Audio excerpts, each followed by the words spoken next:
The people were eating out of the garbage cans, sleeping on the street, any place that they could sleep. They had a blanket they could spread in the bus station, train station. They would spread it in a corner, any place they could see. That's where they would spend the night.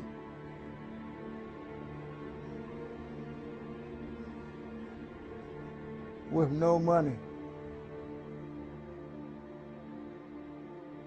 I'd heard this commotion out in the hallway one time, and it was winter, and this family was being evicted out of the building. They had 2 children, and we used to play with the kids, and they were the same age. And I went downstairs with my cousin, and here was all their furniture out on the sidewalk, right on the edge of the street, not on the street, but right on the curb, where people could still walk by. But there, I remember seeing their dressers and their couch and different pieces of furniture, and the 2 kids were sitting up on top of one of the dressers, and it was snowing. And I said, my mom came down, and I said, Mom, what's going on? And she said, well, they couldn't pay the rent, you know, they got evicted.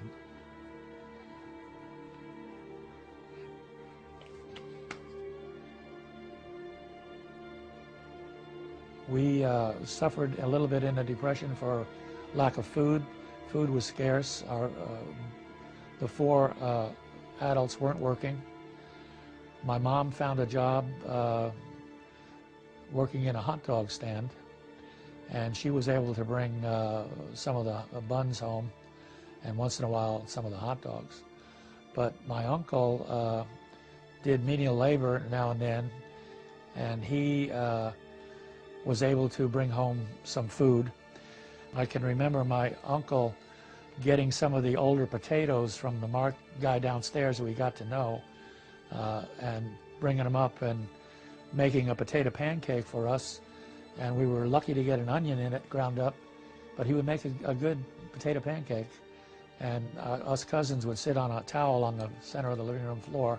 We didn't have much furniture, and that's what we had to eat for the whole day.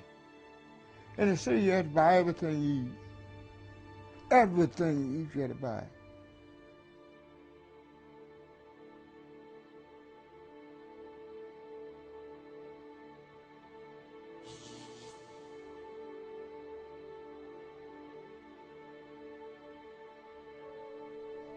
We're all probably familiar with these stories and images from the Great Depression. But it's an often forgotten fact that many of these heartrending accounts have a common denominator: location. The city, but they had food lines, and people would have to, I don't know how often they went or what they got, but it kept them alive, and we didn't have that problem. We always had things on the shelf, and even now when I shop, I got more on the shelf than I probably, eat. We were a very poor Depression family, but we lived on a farm, and we had food, and they canned. And I can remember them getting up in the middle of the night to put wood in the fire, always on a wood stove. They're just, as poor as we were a very self-sufficient, happy family.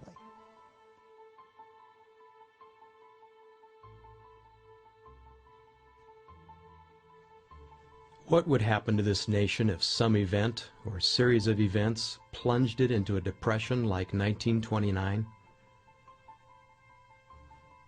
What would be different now?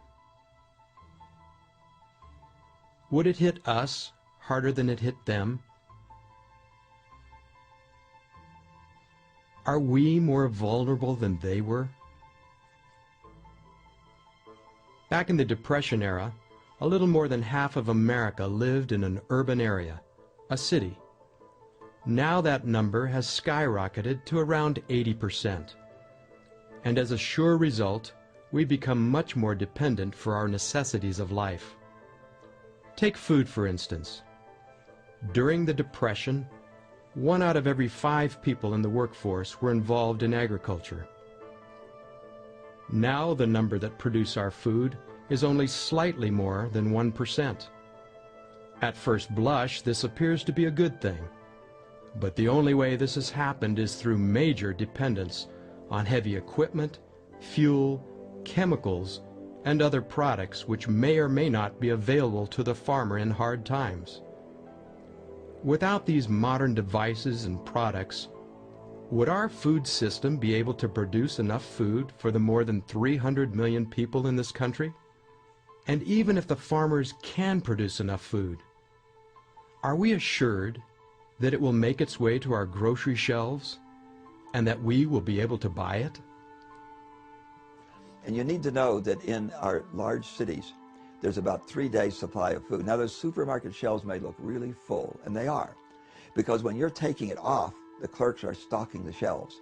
And if they didn't stock the shelves just at the rate that you take it off without a panic, all those shelves will be empty in about 3 days, because the trucks need to keep running to keep those shelves full. What if the trucks didn't run? There are a number of things that could bring about situations where there could be really serious civil unrest in the cities. Manufacturers, they make to order. And so when the order comes in, that's when they manufacture. A lot of manufacturers just don't warehouse anymore. Again, that's money. So having product tied up in a warehouse is money sitting there. And they aren't to tie up their money like that. The stockholders don't like to see that. But that supply, if you had a disaster anywhere in one of these major manufacturing areas, it would stop the trucks, it would stop trucks coming in with the supplies, it would stop trucks from going out to supply your major chains. And the major chains have their warehouses, and again, that product is turning over and over daily. And so it's not like they have half their warehouse full of flour. Flour has a certain slot within that warehouse. And to keep flour in that slot, they have to have trucks coming in all the time to replenish that. So you stop those trucks, you stop the supply of products to the stores. You know, one of the things I think of is in the event of a disaster, what do people do? They flock to the stores. They buy up all their staples and water. So your store will be empty faster than it's ever been empty before.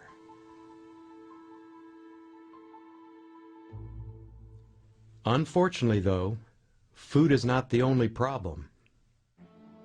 Beyond the well-known issues of air pollution and water pollution, I think today an even larger concern relate to the political and the social arena. I think we have all, as Americans, have been aware since 9/11 that the cities are going to be the targets for terrorists.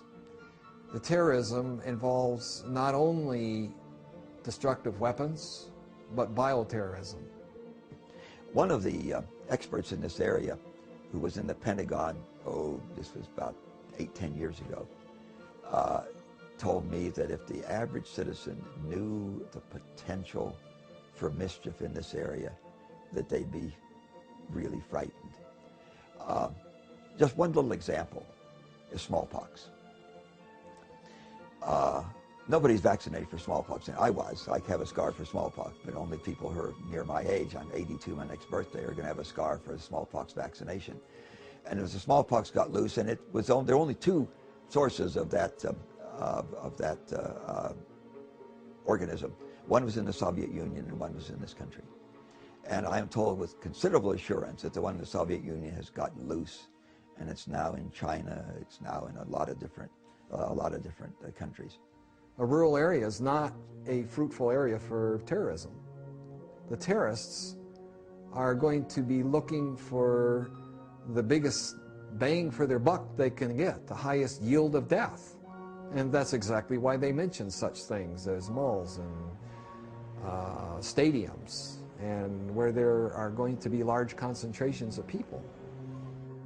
But there are other major biological threats outside of terrorism. The most recent example, of course, was the bird flu.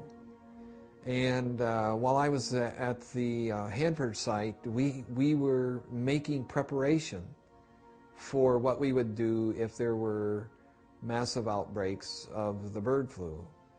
And at that point, we were even planning on how we would handle the large number of people who could possibly become infected. The fact that the hospitals would immediately be overwhelmed. What buildings and sites could we use to quarantine perhaps hundreds of people? And what we would do as a medical team to deal with this public health national emergency and crisis. And so there again, outside of anthrax, this has been another recent lesson for us to look at where it's very much a possibility and not just something of science fiction. The more people there are around, the faster this epidemic will spread. If you're not in the cities, you're just by distance and space, you have some meaningful measure of protection. As disconcerting as bioterrorism and the pandemic threat is, one factor has contributed more to the utterly dependent state of this nation than any other: electricity.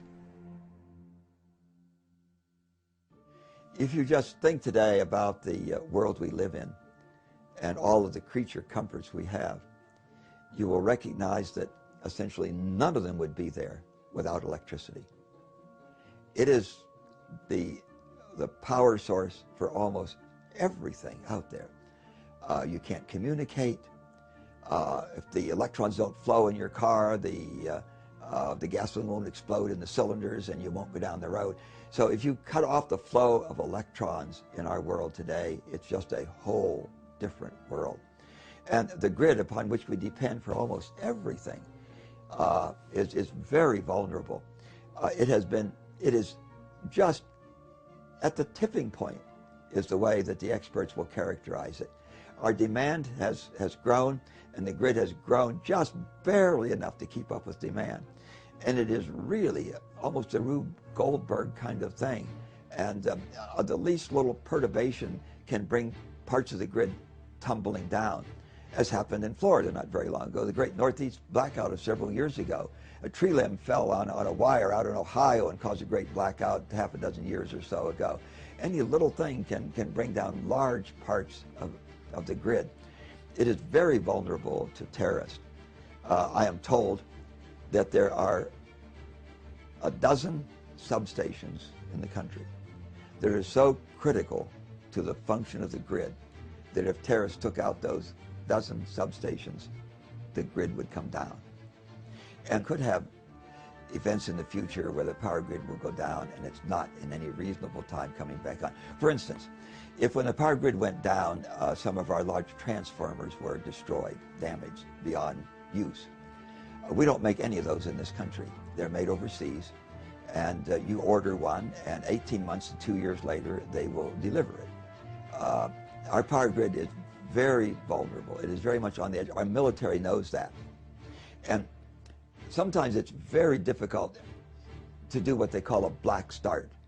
That is, to start without electricity. Many of the things that produce electricity need electricity to start them spinning. If you don't have electricity, how do you do that? They call it a black start. And many of our big power-producing turbines and so forth cannot do a black start. They've got to have electricity from somewhere else to charge them and get them spinning so that they can then start making electricity. If you go do a Google search and go on the web, this isn't some strange knowledge that the Congress has and nobody else has. It's out there. This is pretty widely known that our grid is very vulnerable. And if you just think about all the things that are important in your life, how many of them wouldn't be there if the grid has gone down? You can get some measure as to what the world is going to be like, what your country is going to be like, what your community is going to be like if we don't have power. So there are a number of events that could create a situation in the cities where civil unrest would be a very high probability. And I think that those who can and those who understand need to take advantage of the opportunity when these winds of strife are not blowing to move their families out. I'll tell you something else about this. It's just plain fun. When you're looking at the challenge of what do I have to do so that I'm independent of the system. But I think that you have to have, you would have to have some like farming skills. You should be out on your own little piece of land or with several friends or something and raise your own food, have your own fruit trees, and have your, your water system, and how you're going to get along if all these utilities are cut off, The banking situation, when this thing all falls through, we're going to have to be ingenious in making things work and dependent upon God. Because when this thing falls through, there won't be anything to rely on. I read a book one time that said that when this thing happens to this country, all financial support will be taken away from us. There'll be no financial support. We have to learn how to live without money. And the guy in the country is the one who's going to do this. People in the city are going to be cutting each other's throats. Well, there are cutthroats now, but your garden in the city is not going to be yours. It's going to be everybody's. So we'll be like kings and queens living out in the country where we can have a garden to supply our family's needs. It says here, warning, this book is the property of the United States government. It is unlawful to sell it to any other person or to use it or permit anyone else to use it, except to obtain ration goods in accordance with regulations of the Office of Price Administration. Cooperate with your local salvage committee. I don't believe this is over. I believe that in the future, because what I saw happen in Katrina, in New Orleans with Katrina, I think that was a wake-up call to people that live in the cities. Those that have their eyes open and are listening and maybe reading their Bible will understand what is going to happen in these cities. Things are going to happen that are going to be a lot worse than what happened in New Orleans. I believe we'll go back to rationing of some kind, and at that time I would want to be living in the country with fruit trees and a garden and have my food and water sure. So I think that provident people who understand, who have a responsibility to their families, will be looking more and more to getting out of the cities. And it's a huge challenge. There's no exhilaration like the exhilaration of meeting and overcoming a big challenge. You stop and think about, gee, what do I need to do so that I can be independent out there? That if the world fell apart, it really wouldn't matter for me and my family. That's really an interesting challenge. By the way, one other reason for doing this is it's a really patriotic thing to do.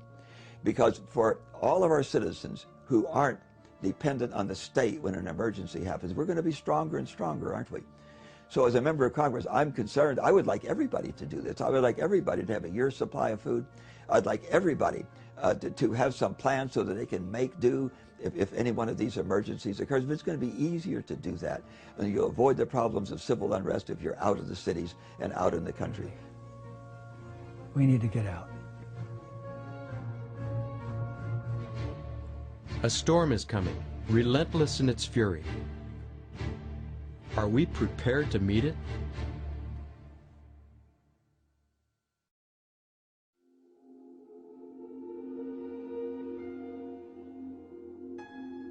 Many feel that a viable solution to hard economic times includes relocating to the city. But not everyone is moving into town these days. A counter-migration out of the cities is now in full swing. Not of the same magnitude that has populated them during the last century, but a growing migration nonetheless. What could have precipitated this? The reasons are as many and varied as the people who have been impacted by them. They come from all walks of life, but their goal is the same: looking for a better way to live, getting back to their roots. While difficult times surround us on every hand, they are seeking to be part of the solution rather than part of the problem. This is their story.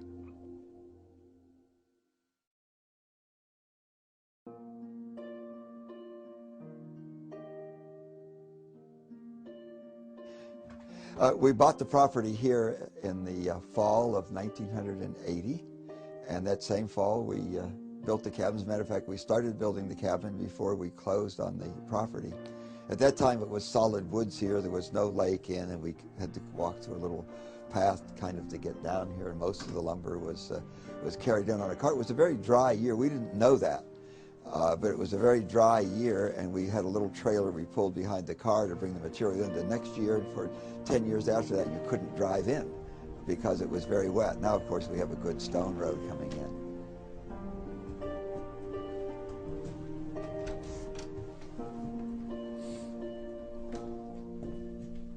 When we first came to the mountain here and preparing to build our house, we were staying in a tent. And I noted that, gee, wouldn't it be nice if we had a little cabin to stay in rather than a tent? I originally hadn't planned on one quite this large, but that's how it came out. When I built this in 1980, it cost just about $1,000 to build the cabin. And it was livable. We lived in here for quite a while, really. And then we built our house, and the cabin was kind of left deserted, and the mice moved in, and it was a question of whether we would continue to maintain the cabin or simply tear it down. Then my wife said, gee, why don't we rehab the cabin? And so we did that. It's really a very interesting challenge to try and build as much livability as you can into something as small as this. This is 16 by 20 feet, and it will sleep 10 people, every one of them in a bed. One of the beds is here. It's the kind of a thing that you have in a motorhome, a bit larger than you have in a motorhome. And the table goes down to form the bottom of the bed, and the cushions slide out, and so you have a pretty much a full-size bed there. The center, of course, in any cabin like this is the cook stove, and you see that here. And as they say, it does 4 things for you. It cooks your food, and it bakes your bread, and it warms your house, and it heats your water. In a moment, we'll go around to the other side so we can see how it heats your water. Of course, in the summertime, even here on the mountain where it's quite cool and you don't need air conditioning, you still don't want a fire in your stove. And so we have a little propane stove here. As long as propane is available, why, we will do our cooking in the summertime on that propane stove. And in the cabinet under it is a 20-pound cylinder, which should pretty much last you quite a long while in the summertime with the limited cooking that you would do. Let's walk around to the corner here and see the heating system.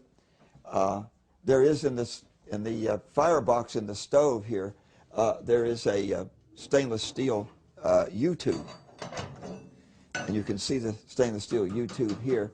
And this is called a thermosiphon system. And out the back of the stove are 2 pipes. One is the bottom of it, which brings the cold water in, and the other is the top of it, where the hot water runs out. This is the cold water, this is the hot water, and you can feel a big, big difference in temperature. And hot water is lighter, and it rises, and cold water is dense, and it falls. And there's a tank upstairs, which we'll look at in a few moments, and that stores the hot water. Now, it does not have a cover on it, so we can see how the tank works. You could either leave it uncovered if you want the heat up there, or if you want to maintain more hot water, you would put covers on the tank, and we have 2 covers here to put on the tank.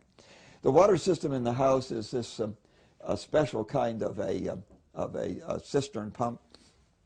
If we open this valve and close this one, then we're pumping out of a spring, which is under the house here, under the cabin.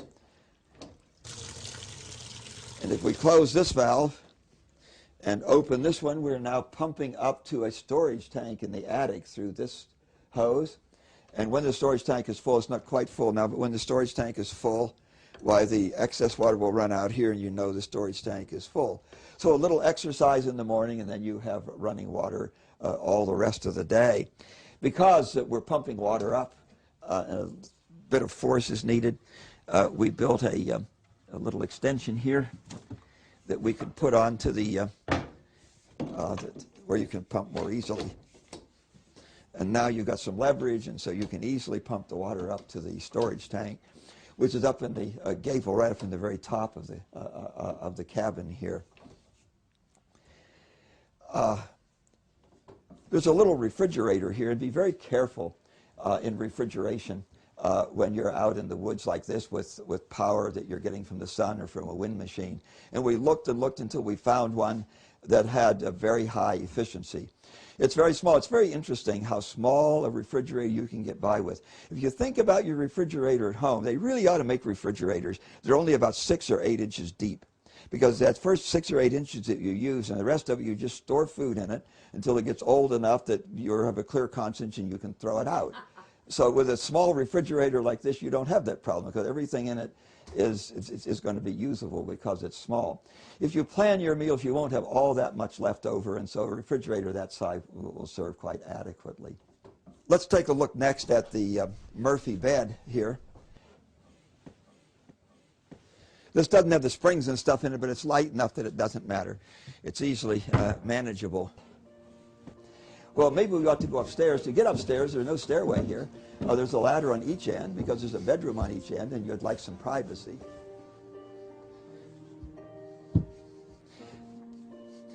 I'd like first to look at the water system here. This is the hot water storage tank. As I put my hand on it, I could barely hold my hand on it. We've had a muted fire down there that will get so hot you can't hold your hand on it.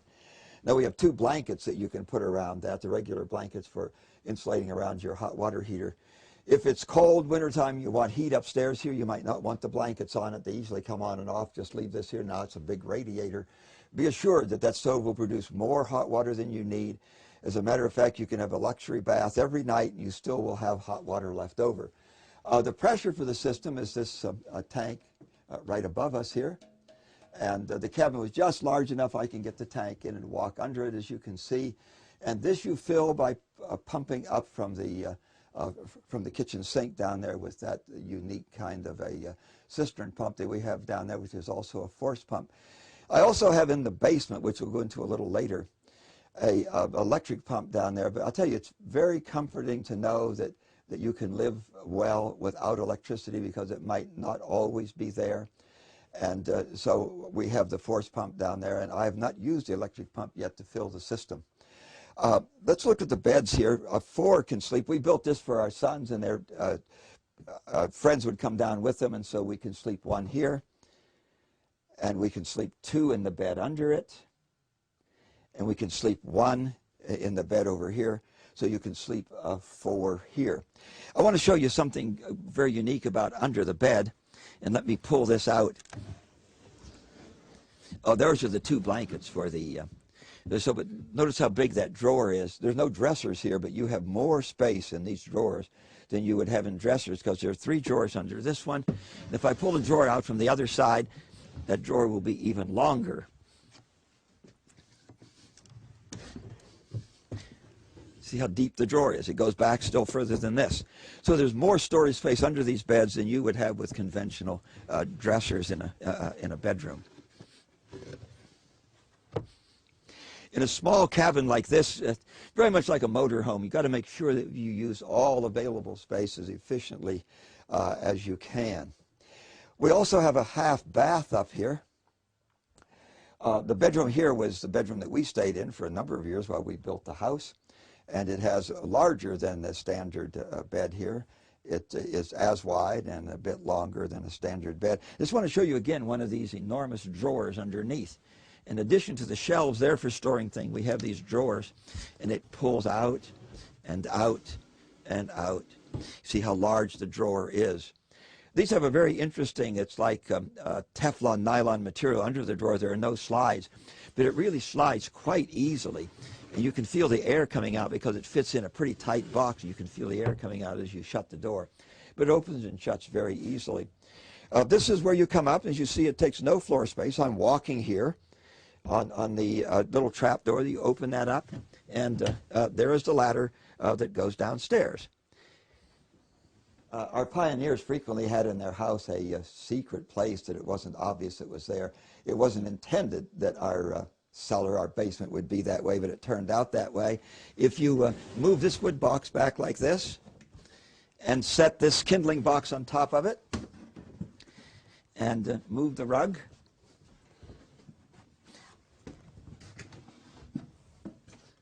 we will open up into the basement.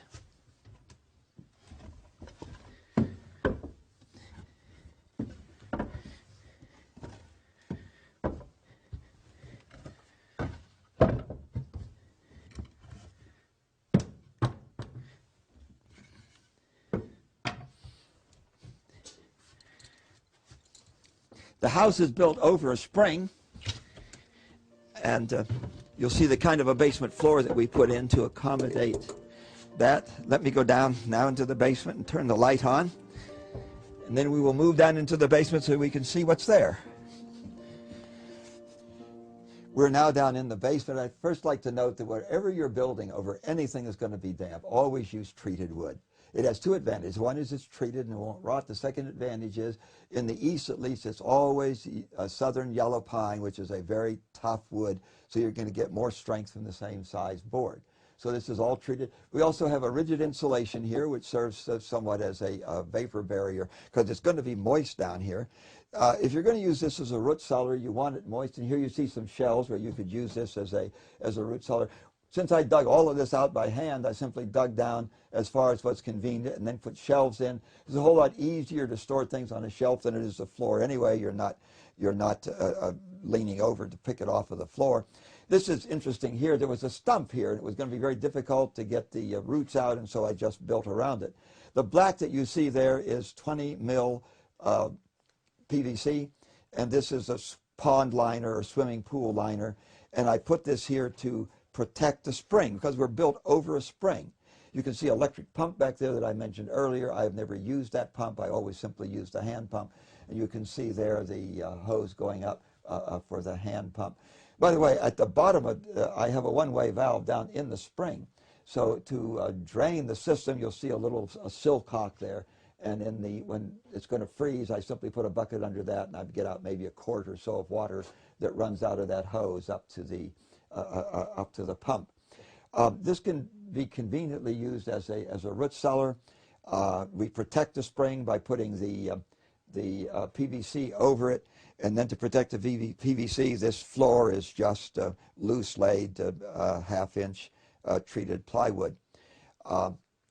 If you have the luxury of having a spring above you, by all means capture that spring and have automatic gravity flow. We didn't have that option here because the spring was right down here where we were building our cabin. So we did the next best thing. We built the cabin over the spring.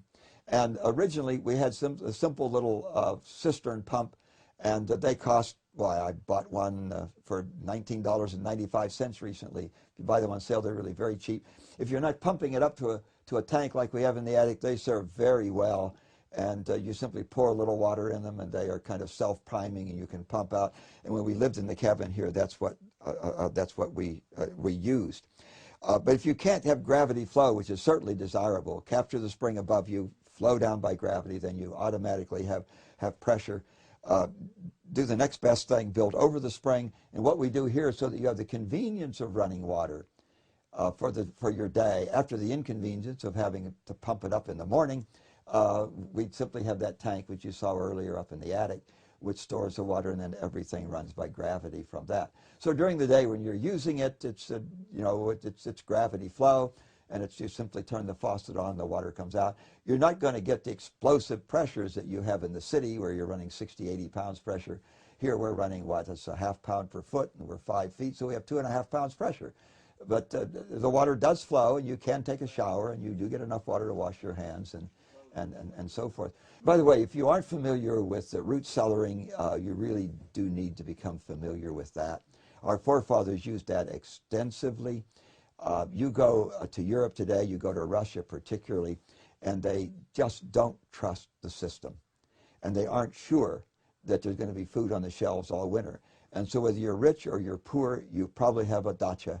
And you go outside the city, and if you're have some means, you'll have a nice summer home there, but you will grow your garden there. And if you're poor, you'll have something there that's not much bigger than the 2 by 4 feet in which you store your hand garden tools. But everybody that I know in Russia has a dacha, and they raise their food, and they use root cellars, and they pickle it, and they dry it. There are all sorts of techniques you can use to preserve your food. We don't really think of those today because it's so convenient to go to the supermarket. But you know, you're planning because the supermarket may not always be there. And we'll show you a little later a root cellar that's built into one of the other homes here on the lake. And you'll see the potatoes that were put in there last fall. They come out this spring, not even a sprout on them.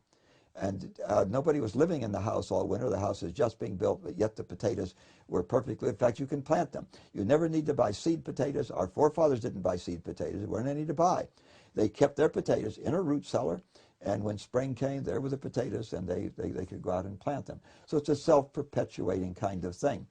And what you really need to do is to plan so that in an emergency you could do that. It may be convenient to go to the store and buy the seed potatoes, but you know, you will always have next spring, if you have a root cellar, you will have potatoes which will have made it through the winter, which you can use for seed potatoes the next spring.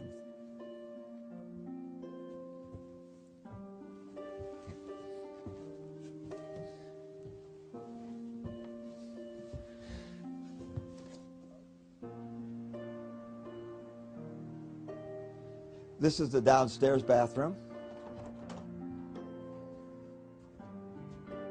This bathroom is quite small because it's in a cabin, which is only 16 by 20 feet. On this end is a lavatory. The tub is obviously recycled from a motor home. Okay, let's take a look now at the rest of the accessories of the cabin.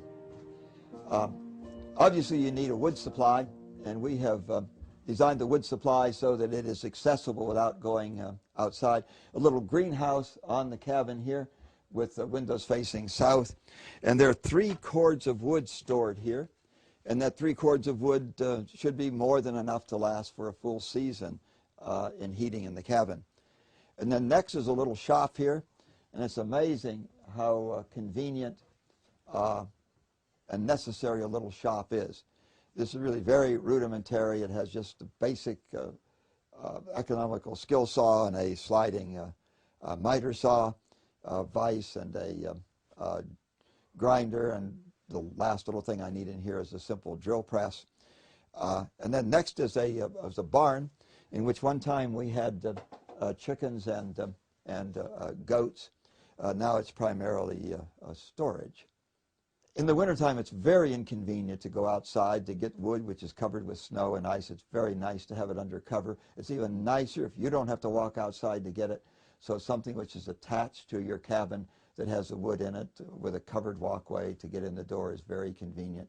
And then when you have something like this, there's not only do you need the shop when you're building it, but there are always things you will need to do, and a simple shop setup like this will pay for itself many, many times over. As you can see from the construction here, very little expense was involved in this. Matter of fact, this barn is built out of local rough-sawn lumber. It's built out of white pine. It may seem strange to build a building out of white pine, but it's a very common material here in the mountains, and so this came from a local sawmill. Of course, anything that touches the dirt is treated wood. The white pine will rot in a couple of years if it touches dirt. So make sure that anything that touches dirt is treated wood.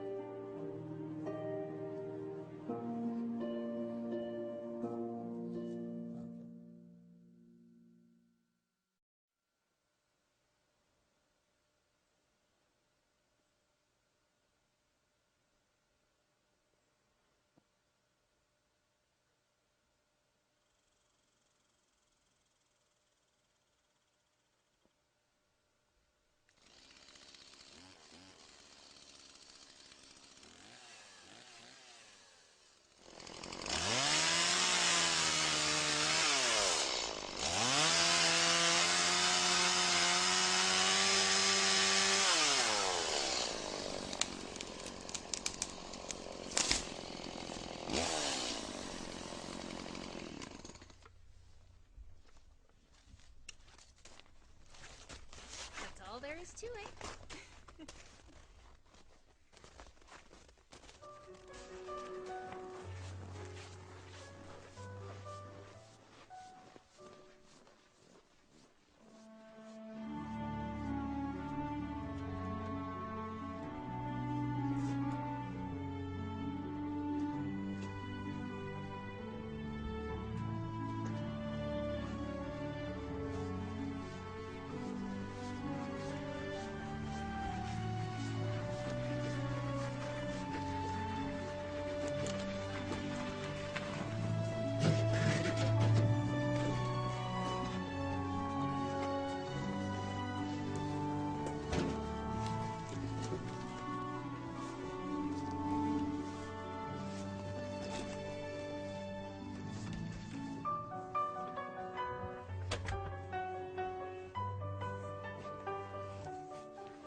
Hello, welcome to our country home. Why don't you come on in?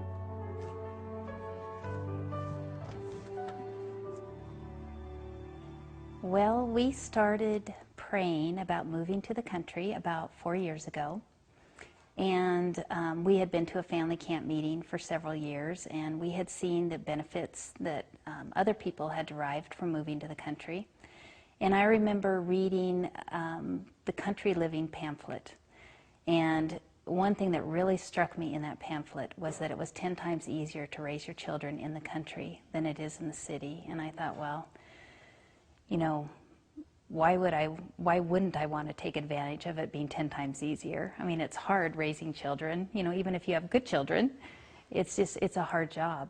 And so we talked it over as a family, and we decided it was something that we wanted to do. So we started praying, as I said, and, you know, I knew from reading the counsel that it was what the Lord would have us to do, and that really set the tone for our attitude, I think, because if you know that you're in the Lord's will, then it's easy to go forward. And for us, we knew that it was an advantage for our family to live in the country like it is for every family. And so we started praying, and we prayed for quite a while, and then we decided, you know, we know that the Lord will lead us and He will do His part, but we also need to do our part. So we started thinking, what can we do to get ready to move? So we started having garage sales, and we started weeding through our possessions. We decided we needed to simplify because we would most likely be moving to a smaller home. And so we started going through our things, and I actually had to kind of put the brakes on my daughters because they were ready to get rid of everything. So we, like I said, had garage sales, and we just had that mindset that it wasn't if the Lord would move us to the country, it was when. And so we prayed, we looked at property online, we talked to other people that had made the move, and you know, just really the key, I think, was to keep praying and keep believing that in His time that the Lord would do it for us too. Alrighty, this is our woodshed, and as you can see, we've got our winter supply of wood in, and we had some friends and neighbors help us get our wood in, but we did a lot of this ourselves, and it was a new experience for us. We had never used a chainsaw before, but we learned how, and this is the result, the fruit of our labor. One thing that I really appreciate about our move to the country is we took some time off from homeschool when we first moved here because we were building or helping to build a house. Our house was actually built by friends, people that actually we didn't really know till we moved here, but became friends with. They also are members of our church. And there were opportunity for us to help as well. So we, I think the first thing we did was stain the siding. And that was quite a big job. And we also helped insulate the house, which was a very itchy job. And we learned how to pull wire. We didn't, you know, do all the electrical work, but we learned how to install the sockets and pull the wire. And trying to think of what else did we do. This is a project that my daughters and I worked on earlier this fall, and we'd never done any kind of siding before. We had stained all the siding for our house and our garage, but we hadn't actually put any up. But some friends were nice enough to show us how to do it. And so we took on this project, and we are not quite done yet, but we learned how to do it, and we had fun doing it, and we found out that we were capable of doing something that we'd never done before. I don't know, it was a real education in and of itself to build the house. And that's something, you know, we wouldn't have had the opportunity for before, but to be hands-on on the job site every day, it was a great learning experience for Emily and Ashley, and, you know, for myself as well, but especially for them to see what it takes to build a house from the ground up. And, you know, although we discontinued our formal education at that time, I think the education they got was invaluable. And anytime you work together as a family, it's something that you can't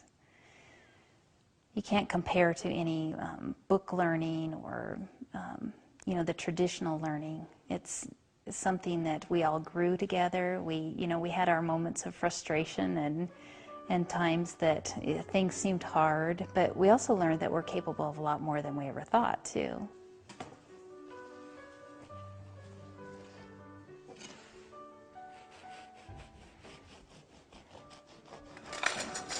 One thing that we really enjoy since we moved here to the country, like I think we mentioned earlier, was learning new things. And one thing that we've learned how to do is can.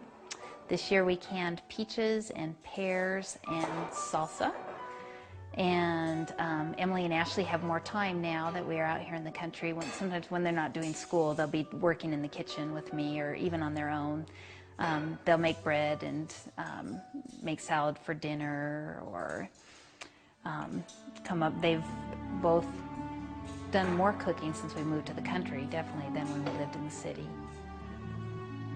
When we were considering a move to the country, when I was praying about it, there were several things that I prayed for more than just the move. And one of them was that we would move somewhere in the mountains. I've always enjoyed the mountains and the woods, and so that was one prayer.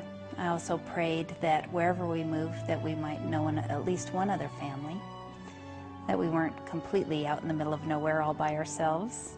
And I also prayed that wherever we moved, that there would be godly men, that I guess more godly husbands and fathers that Emily and Ashley would have as role models, because you know, it's just the three of us. We don't have that influence in our life day in and day out.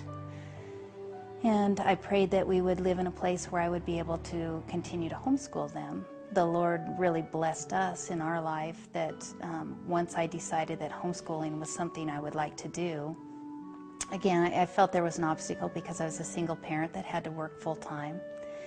And the Lord opened up a way for me to take Emily and Ashley to work with me every day. And they homeschooled for almost 4 years in my workplace. And, you know, that alone was a huge miracle. And I think that knowing that God worked that miracle for us made it all the more easy to believe that He'd worked the miracle of moving us to the country as well. So, you know, I prayed all these different prayers, and the Lord blessed, and He answered all of those prayers in this one move that we made to the country. So, you know, I think we limit Him sometimes by our lack of faith. And I would encourage anyone that's thinking they would like to move to the country, it doesn't matter what the obstacle is, because God is bigger than any obstacle you can even think about. So, you know, I would just encourage people to pray and trust Him and know that He will do what He says He will do. And He's obviously interested in our best good, and if our best good is for us to be in the country, He will make it happen.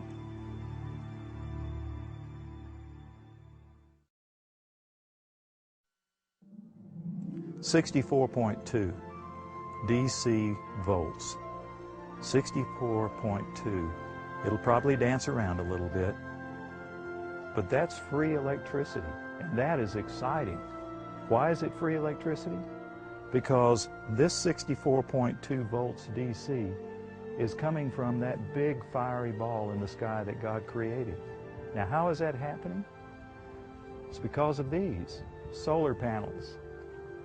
These solar panels are collecting energy from the sun and sending that DC electricity down through this combiner box where all the wires from these solar panels are combined, and then it sends it into our cabin, into the power room, where it charges our batteries. Let's go inside and see what our alternative energy system looks like.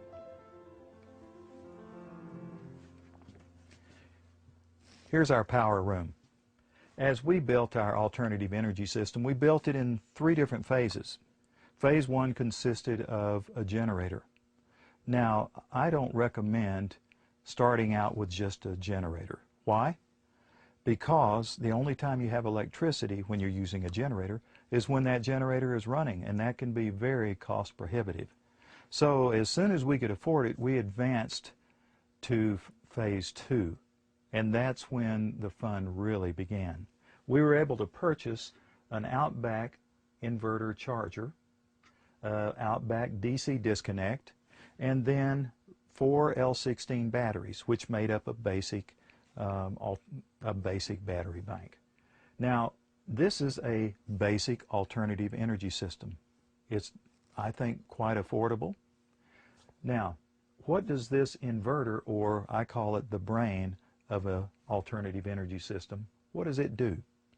As the generator is generating or creating AC electricity, this brain or inverter charger will take that AC electricity and convert it into a storable electricity called DC electricity. It sends it down to the batteries. Then when that generator goes off, within a nanosecond, this brain will reverse the flow of electricity and start pulling that stored DC electricity in the battery box up into this box, where it inverts it into 120 volts AC, which is the typical electricity used in your home. Then we were able to advance to stage 3, which included solar panels and a charge controller. I just showed you the solar panels. They are absolutely wonderful. Our electricity is free from the sun. And as we can afford it, we're going to buy more, so we'll get more of that free electricity. Here's our battery box. We have 4 L16 batteries in a battery box. I built the box large enough to be able to hold 8. Maybe someday we'll be able to have 8. You'll notice that I built the box where the lid is on a slope and the lid is hinged with a piano hinge. The reason I wanted to build this on a slope is because during the generation cycle, hydrogen gas is given off from the batteries, and it's lighter than air, so the gas will rise to the highest spot in the box, and then we have an exhaust fan that will pull that gas out into the outside. In the summertime, I sometimes feel like I practically live outdoors. It is so nice and cool and balmy in the mornings, and then it gets sunny and warm in the middle of the day, cools off again in the evening. I spend quite a bit of time in the garden. I have a flower garden, a little cottage garden that I love to work on also. And come midsummer, I start huckleberry picking. Huckleberries are the first thing that becomes ripe in our area, and we have lots of huckleberries. Last summer I picked about 20 gallons of huckleberries and preserved most of them. Of course, we ate lots also while they were still fresh. After the huckleberries, we picked cherries, and our fruit trees are not producing yet. We have learned the hard way that you plant your fruit trees in full sun. And so last summer we cleared out an area that was about double the size of what our garden already was, and it was a big garden. And that extra area is going to be our orchard, and we planted 7 fruit trees there already, and we want to add to them. But they're not producing yet, and so we go to an orchard and we pick cherries. And if you've never picked cherries, it is an incredible experience. You just pick them by the handfuls. Your 5 or 6 gallon bucket is full before you know it, and they're so beautiful. And then I we eat them fresh, or I dehydrate them or can them. And I love canning cherries. They're just a joy. They're so simple to do. Then after the cherries come apricots, pears, peaches, and we have dear friends that usually give us apricots, and then they give us apples at the end of the summer. And I also can tomatoes. Most of the things that I can, that our family uses, are fruits and tomatoes. And all of these are very, very simple to can. They all use the water bath method, which it's not pressure canning. Pressure canning isn't really hard either, but the water bath is extremely simple. And so if at the end of the summer you're busy canning other things, you can store your apples. Apples store very, very well and last for months. And so then you can kind of eat on them during the winter or can them if you see you're going to have plenty. Our family likes applesauce. We love to have toast with homemade almond butter on it and then applesauce on top of that. So I have some apples that came from our friends. Their orchard is, they don't use harmful pesticides, so I feel very good about using their apples. And I just wash them. I'm going to can some today. I washed them already and quartered them and cooked them in a small amount of water. In a big pot like this, I used about, 1.5 to 2 cups of water with the apples in here. And they're all cooked and soft. This is called a Victorio strainer. It's a very simple device and it's not expensive, and it makes canning applesauce or any fruit butters very easy. It strains out all the seeds and the core material, so you do not have to take the time to peel or core things. You just quarter them, put them in here, and then I'm going to take a pot to catch the applesauce in. And here's a bowl. I'm going to put it here because this is where the seeds and the core material is going to come out. That'll make wonderful compost for our garden next summer.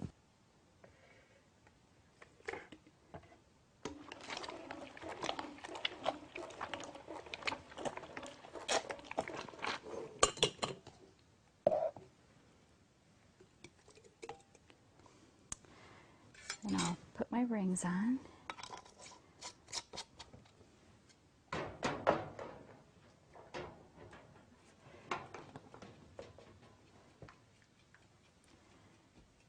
Now you'll probably hear a little sound that happens. It's kind of the fun part of canning, and it happens when the vacuum seal is formed. We'll see if we hear it pretty soon.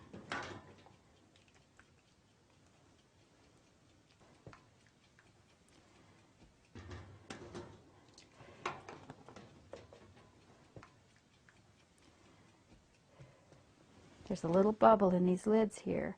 And when that is pulled in, it makes a certain sound that everybody who cans loves to hear that sound. It lets you know that you've been successful.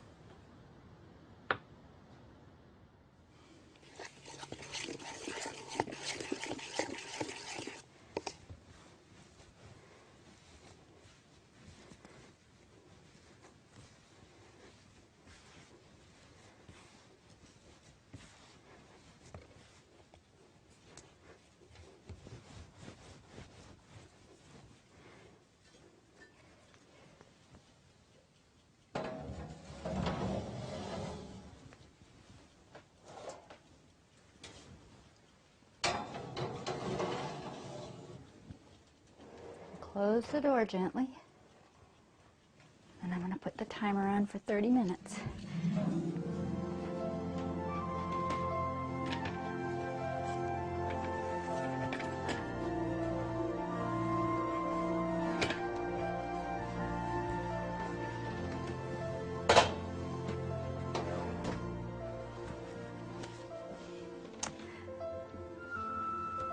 What can I say? They're done.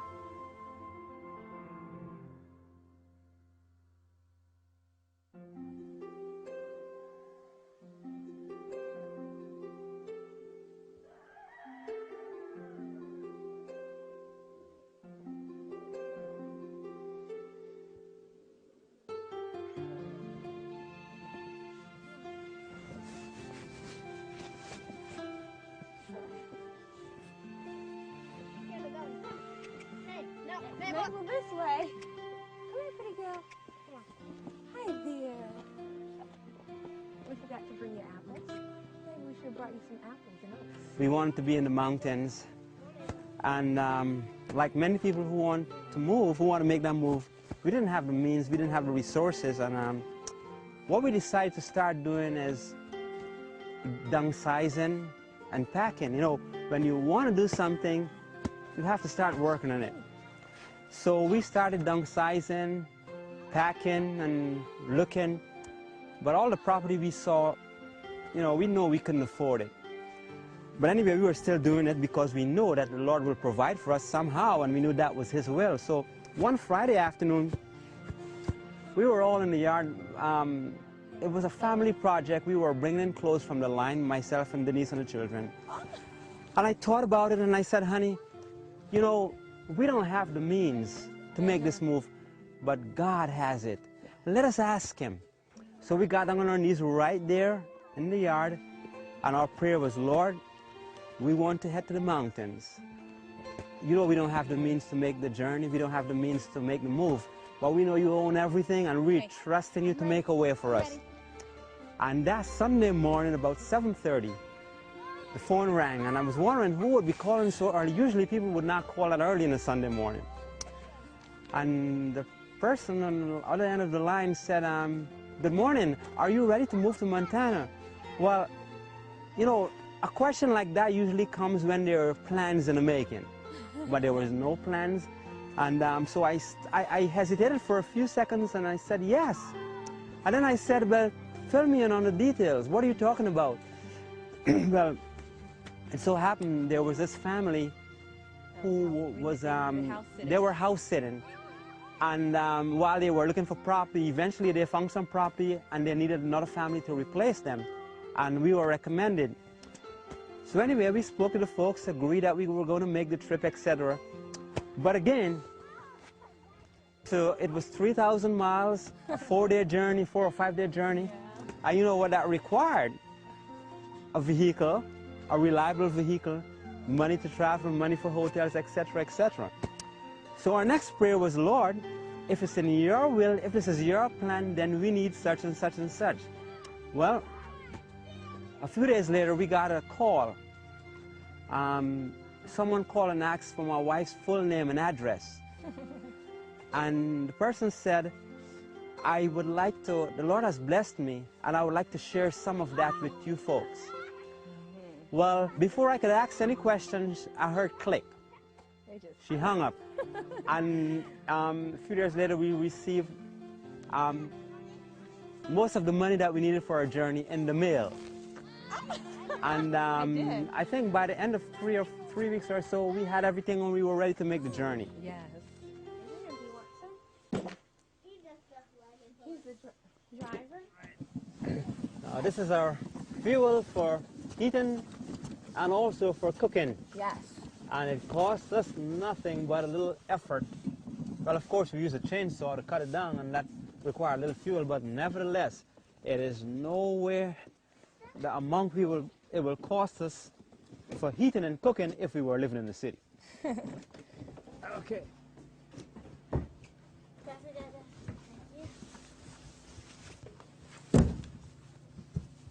Okay. Now this wood here, this amount here, will keep us warm through the night and will get our breakfast going. And so it doesn't require a lot of wood to heat nor to cook with. I will say roughly about $30 a year for gas for the chainsaw for cutting the wood. And if you need an extra chain or sharpen the chain. And if you want to go higher, you can save not more than $50.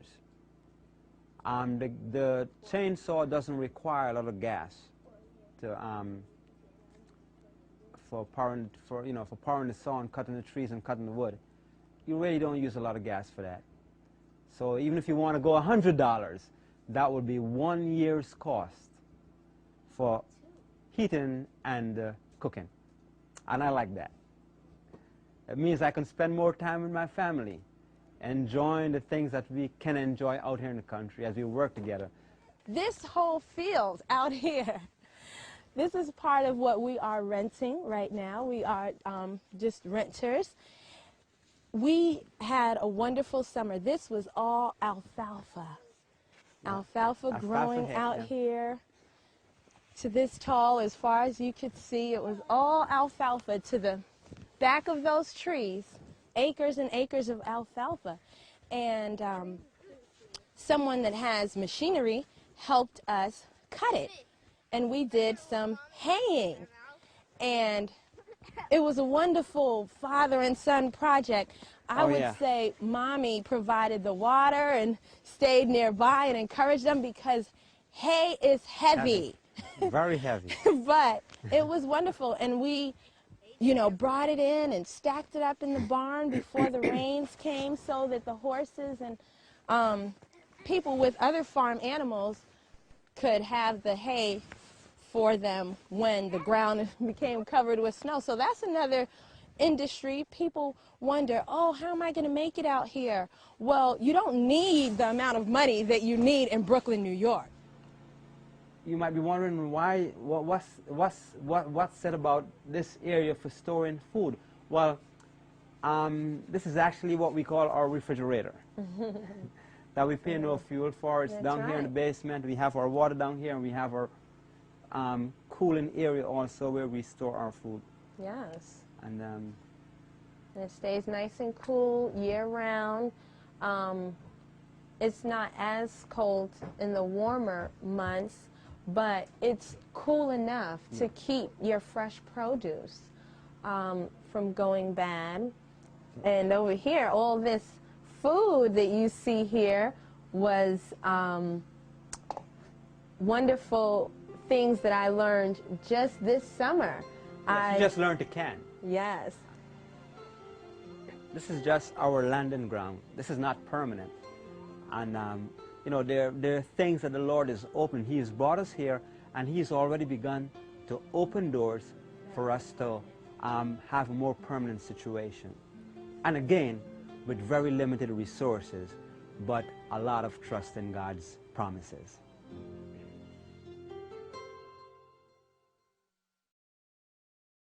Thomas Jefferson's dream for his new country was an agrarian economy with just enough cities to provide the manufacturing necessary to support the agriculture. He wanted that because he didn't want his new country to be blighted by the problems that cities had in the countries that he came from. Oh, could he be resurrected and see us now? We have become exactly what he didn't want, and that is a largely urban society. Now less than 1 person out of 50 provides the food for the rest. What a tragedy. I think that there are moral and spiritual values to living close to the soil.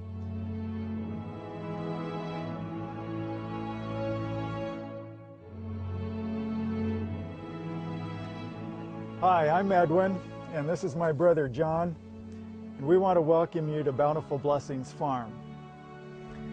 We really are bountifully blessed to have this farm, or small organic farm here nestled in the hills of Middle Tennessee, where we farm just under 4 acres. And if you look behind us, you can see part of that. You can see some of our hoop houses and the winter fields snuggled under their blankets. And then in the distance across the road, you may be able to see some of our summer fields. That's where we grow our sweet potatoes and Irish potatoes and winter squash.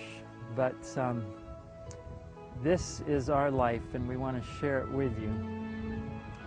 We're not only growing vegetables on the farm here, we're also growing families. My family, I have 3 grown children. The eldest is married, but they're all here on the farm with us, and that's really, really exciting to me. John has 4 children. They're all here. Our parents are here. And we have 4 generations on the farm. We just feel so blessed to be able to to be here on the farm, to have this life, this occupation, this lifestyle, and we're just so happy that we have this chance to share the blessing with you as well, and we hope that you're blessed. And we hope that maybe you will be inspired, if nothing else, to grow your own garden year-round. We believe it can be done almost anywhere in this country year-round. But then maybe even some of you might be inspired to go into this as an occupation. We would love to see more Christian farmers out there sharing what the Lord teaches them on the farm with those around them. Living the life that God gave Adam to live.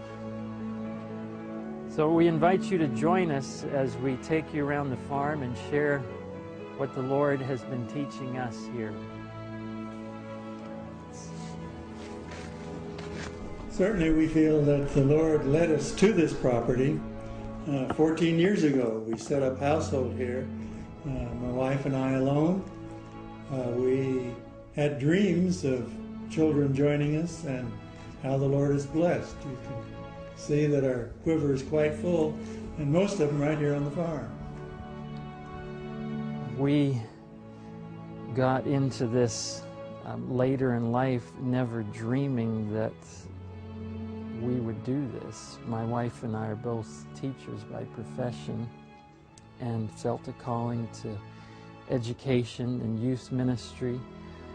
But when our children came along, we felt the Lord calling us to do something a little different, where we could invest more time in our children. And through a series of miraculous leadings, we ended up here doing this, and we have no regrets. It's been a very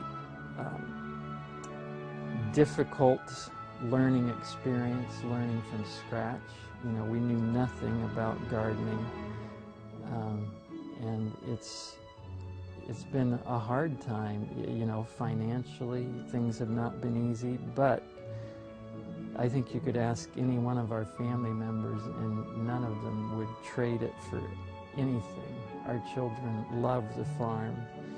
This is their favorite place to be on earth.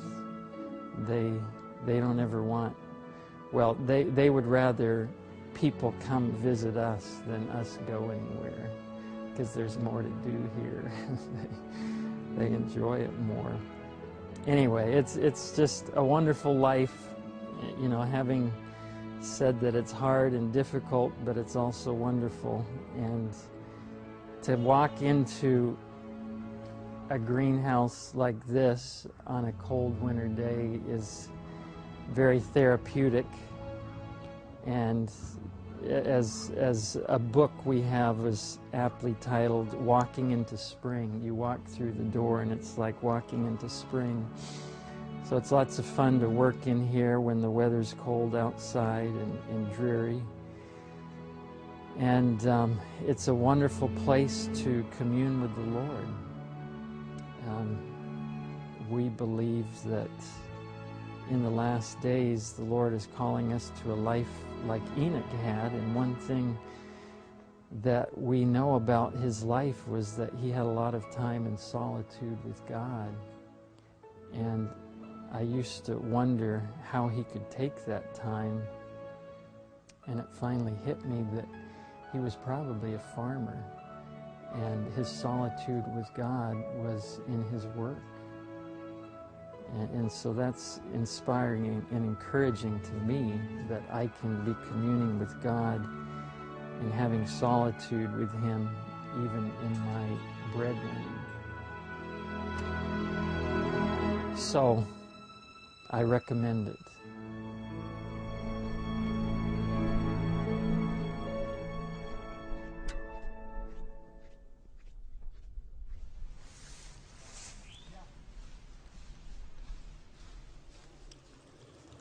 Okay, this is our life source for our farm.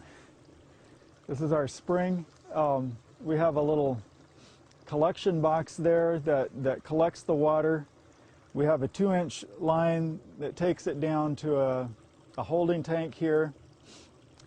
And the runoff that is not collected in the box forms a little creek, and it goes down to a pond that we're going to show you in just a minute.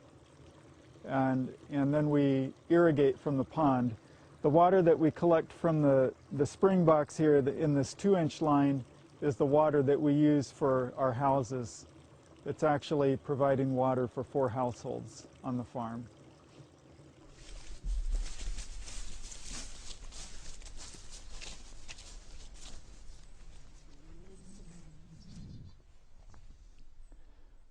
This is our pond here.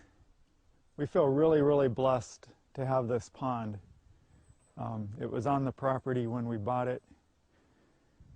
But it's a very well-designed pond. Somebody's told us that it was made by the Army Corps of Engineers. We're not really certain about that. But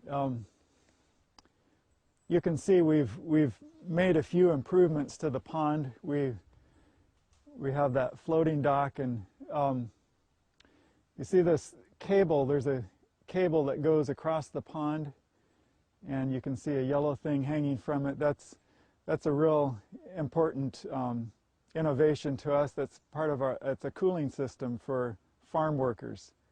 The way this cooling system works is you can see a platform over here right under a tree. You just climb up the steps on that platform and wrap your legs around this yellow disc that's hanging from the line over here that'll be pulled up there to the platform, and you sit on it and you launch and you ride through the air until you're over the pond in the right spot, and then you let go. And it's a lot of fun. We have lots of fun times too, like playing soccer and riding wagons down the hills. During summertime, swimming in the pond. Yeah. Going off the zip line.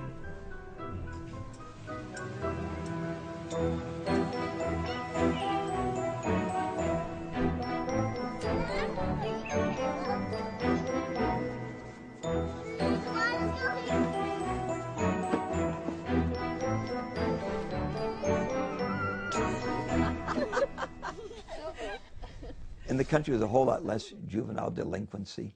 Carrying out the trash, you know, kids are bright. They understand that's not meaningful work. If that's all you have to do is carry out the trash, that really isn't a meaningful contribution to your family. Well, we're learning young here. And I think that that we have more juvenile delinquency because more of our people live in cities. The beauty of agriculture is that it really challenges you in many areas, and I think as a young person, young people need to be challenged in life, and to have the neat thing about agriculture is you have to use your mind and talents in many ways. Even if you think you don't have very many talents, you develop talents here. And so that's beautiful, and you use so much of what you've learned, like math and science and biology and chemistry, all sorts of different things. Everything is combined on the farm, and so it's exciting because you realize things you've learned in school actually can be applied in real day-to-day life.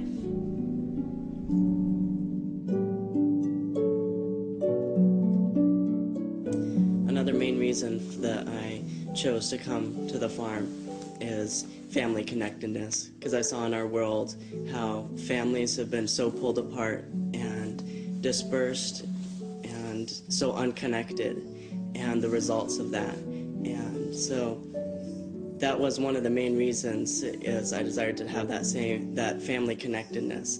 And for anyone that's wondering, I'd like to say that having a connected families is one of the greatest joys that you can have in life, but it takes effort.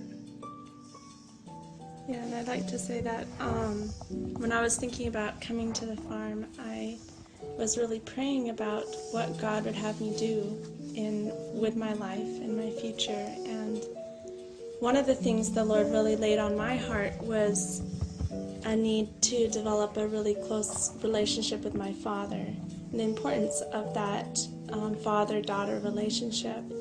And I was really inspired to come back and work alongside my dad and to have his visions become my visions, and to learn to cooperate with him and learn the role of a true woman of God in the family circle.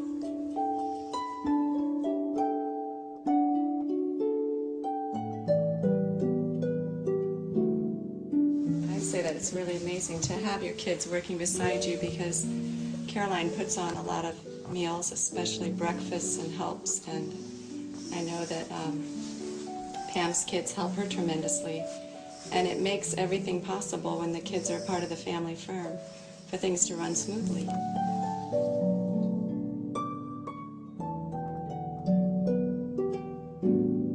One thing that I have, I guess has been a bit of a struggle is that in the early years when it was just our family, and I was very involved with the workings of the farm and trying to homeschool and being a teacher, I sort of had that preconceived idea of what homeschool should look like.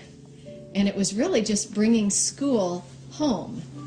And it really took me a long time to realize that when life is an education, it's a much more balanced approach. And the book work has been a lesser part of our life than the practical work. But as the children grow older, I'm really seeing the fruits and the blessing of that in their ability to problem solve, like the carrot washer. And just that farm life provides a really excellent education.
There's so many distractions in the world today that, you know, out here you don't have those distractions.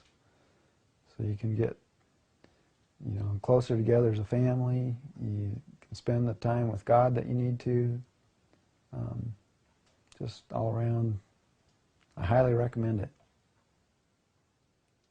And with the way things are going in our world today, we never know when we're going to come upon a time when we cannot provide for ourselves, even in the city.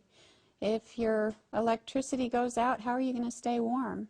A lot of cities don't allow you to burn wood. What are you going to do? And when you're out here like this, you have hope of being able to still survive. It'll be a lot of work, but you can do it with the Lord's help. And He gave us in the beginning the ground to till, and we're just going back to our roots.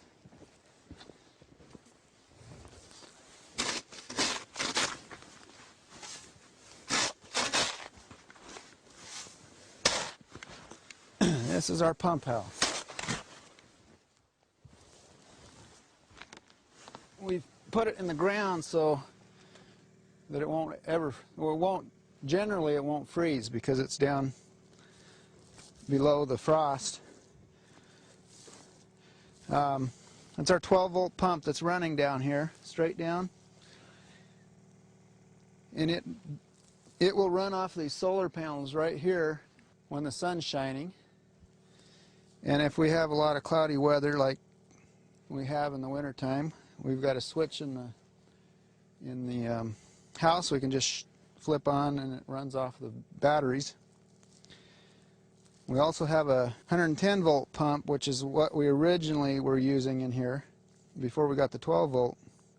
And I just left it hooked up. I've got a couple of valves I can switch, so if we run a generator or if something went bad with the other pump, we can run that 110-volt pump. What it's doing, it's pulling our water. Our water is about 400 feet, our spring is about 400 feet away, and we've got a 2,000-gallon cistern in the ground, and it's about a quarter, our spring puts out about a quarter of a gallon a minute, so it's not a lot, but with the cistern we've got plenty of water because 24 hours a day it fills that tank. And then this is pumping it, it's pulling it from the cistern, and then it's going up on the hill about 85 feet elevation above us, and we have another tank up there, about a 1,200-gallon tank. So we can fill the tank up on the hill, and then if we don't have sun for a while or and it doesn't pump, then we've got gravity flow until we get low, and then we can pump it again. If we have to, we can run the generator, or the 12-volt pump runs directly off our batteries. The other one will run off of our inverter or off our generator. One thing I like about, living out here, a lot of times in this area, especially in this area, I mean, I'm sure other areas have the same problems, but the power goes out, Well, one thing we can say where we're living, our power never goes out because we own the power company. Yeah, I guess it was last summer we just bought these 6 solar panels. It's 1,080 watts.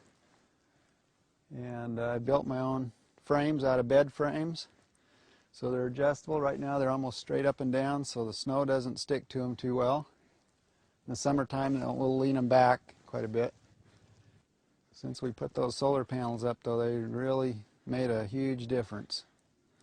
Also, when I was designing this house, adding on to it, back over here by where that vent comes up, you see a couple of water things coming up. That's for my solar hot water eventually. Since it's winter time here right now, about the most sun we have in a good day, if it's sunny all day, is about 2 hours at about this time of year. And the sun being, we're clear north here, the sun is pretty low on the horizon, so that's another reason we have those solar panels almost straight up and down, because the sun's just out here. We've had a little bit of sun here this month, not all day, but a little enough, and it's we've only had to run our generator. I think it's probably been about 2 weeks ago, probably since 2 to 3 weeks ago since we ran it. So they're actually keeping up, the batteries. In the summertime, we didn't have to run our generator at all. Didn't even run it once.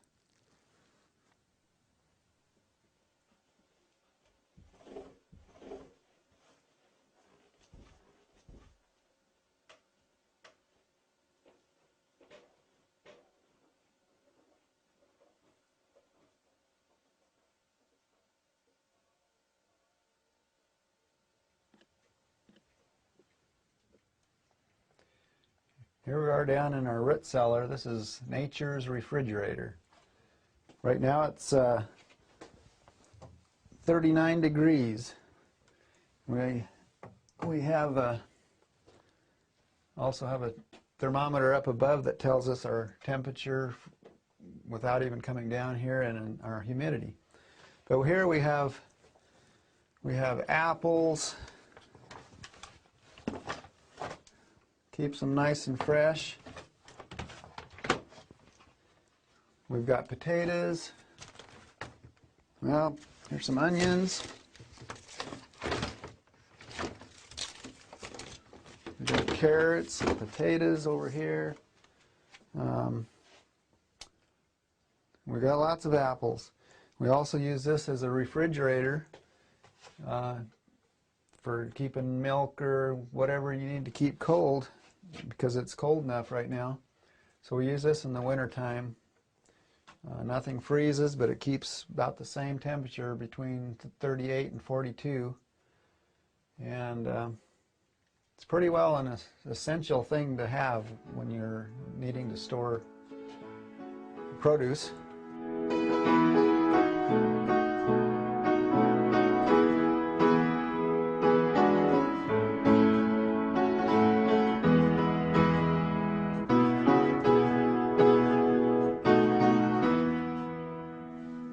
Needed a lot of work. It was just a shell, but Randy he'd done a little bit of stuff here and there, but not much. He'd never built cabinets before, and as you can see, he built the cabinets and they look beautiful, and we've just put a lot of hard work and elbow grease, but you can do it. And if you have some friends that can help you out and give you some pointers here and there, I think just about anybody can do it. It's just a lot of work, and the whole family, we did it all. We all did it. Yeah. It was just it was a like 24 by 32 cabin shell. It was insulated and it had sheetrock, but it wasn't taped, and some little bitty windows, and just kind of dark. And so we shopped around and we bought a lot of windows for just next to nothing that were,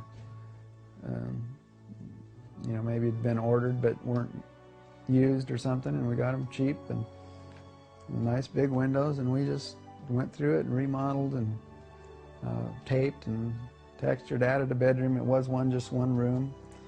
And then later we actually added on an addition with another bedroom and a bathroom and office area and laundry, and it's a lot of work, but a lot of fun just designing it and changing our designs. A lot of times. A lot of times. But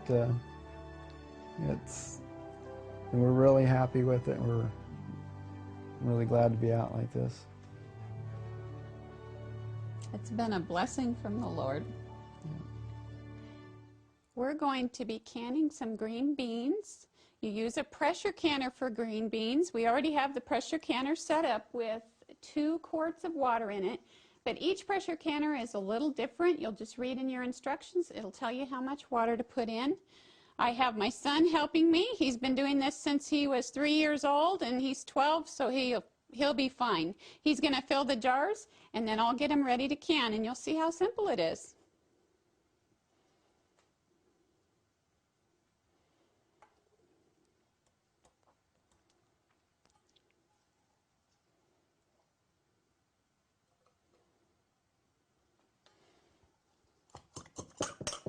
You just tap the green beans down in the jar so you get it good and full.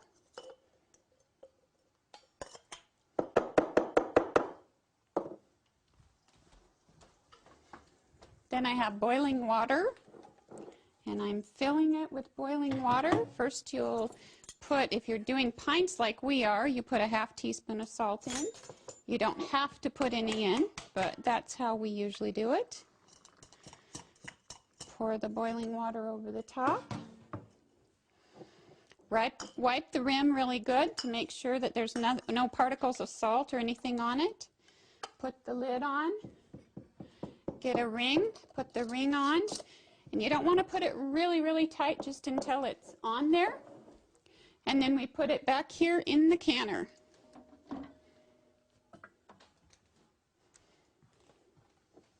Okay, we're going to put the last jar in the bottom. We're going to put this on so that we can put the next row on top, and we only have one more jar. Now, this is a canner has got the gasket, and this gasket is an older gasket, but I found that I can get it to seal just fine if I soak it in some hot water before I put it on there. So I just soak it in hot water, get it warm, stick it up on top. There's things where you line up the top, you turn it. This is a Miro pressure canner, and instead of having the gauge that you have to sit there and watch, this one has on its little rocker here, it has a 5-pound, 10-pound, and 15-pound pressure. You'll look in your book, it will tell you what pressure you need to use for the elevation that you're at, and then you will stick it on where you need to be. For here, I need to be at 15 pounds pressure. For green beans, at 3,000 feet elevation, and turn the heat on to high, and then we wait until it comes to a rock. It takes about 20 minutes until it comes to a rock, and then we let it rock for 20 minutes. This jar that we had that cracked, I set it in the sink so that when the water was draining out of it, that it wouldn't go all over the counter. All we do with these beans, they could have some glass particles in them, so we're just going to throw those beans away and put them on your compost pile to fertilize your garden next year. And that's it until it rocks. Okay, the canner has now started rocking. You can hear it jiggling every little bit, and you will follow the instructions for your particular canner. It will tell you how many rocks it needs to rock in a minute and how you need to, what temperature to set it at, and that's all you do.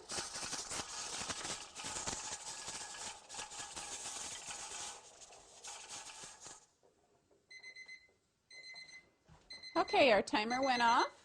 Now we're going to turn off the heat to our canner, and we're going to let the pressure go down on it, and then we'll remove the jars and we'll get to see the fruits of our labor. Okay, the pressure's gone off the canner now. We can tell because we push on this little pressure spot on the top, and it doesn't let off any steam when we push down on it. It's flat against the top. We can remove this, no steam comes out, and the lock is off of the canner so that we can open it, because when the steam is on this particular canner, when there's steam in it, it locks and you can't open it. So we'll remove the lid, and here's our first jar of green beans. Everything's hot, so I'm using a jar lifter. You can buy at a canning supply store or probably your hardware store. And we'll put the jars over here. Don't they look nice? I love to look at the fruits of your labor all shining in the jars. It took about probably 30 to 40 minutes for the pressure to go off on the canner, so you can expect it'll take a while. You don't want to speed up the process by putting it in a cool place or anything like that, because if you do, you'll boil more water out of your jars. So just let it take its time. It'll be worth it when it's done. And here are the fruits of our labors from all our hard work. There's nearly 1,000 jars here, and we can easily use that up, through a season until the next harvest.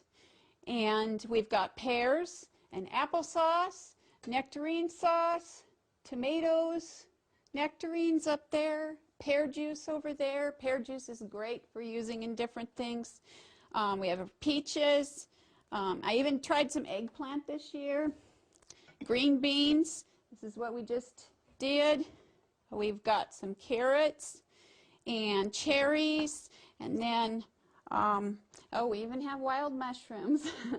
And a lot of this produce that we got, we were able to glean this year. A lot of the orchards, if it's a large orchard, they go in, they get some stuff, and then they get what they want. But if it's not just the right size or has maybe a tiny little blemish on it, they won't keep it, and they won't sell it. And so we can go in, and we got most of this fruit just cost our time and gas to go pick it up. And it's a lot of work, but it's so worth it. If I had a choice between my old home, it was suburbs. It wasn't too near the city. Or here on the boondocks or the sticks. I'd pick out here in the boondocks or the sticks.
Never get tired of that view.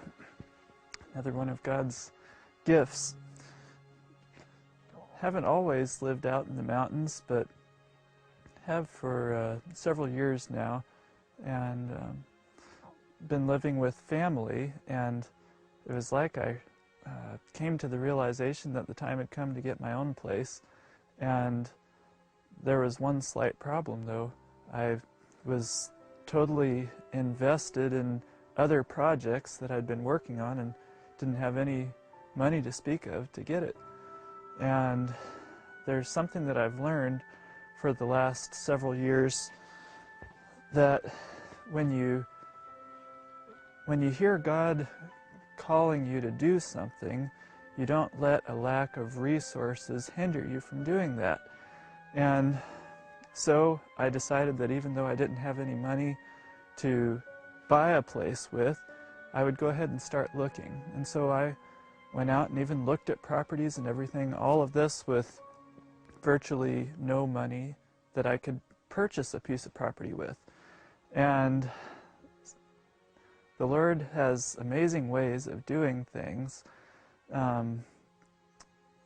This place that you see here is a miracle place for me, because the Lord has provided this place, at least for now, with me having virtually no resources. I'd heard about this place, that it was for rent, and I really wasn't terribly interested in renting because it's such a temporary situation, and I was looking for something that's more long-term. And so I approached the owner and asked if the owner might be interested in doing a lease, more of a long-term lease, and the owner was interested. And so the bottom line is, with virtually no resources, I have a place, at least for now. You know, it's not as good as owning, but when you don't have the money to buy a place, I'm not complaining.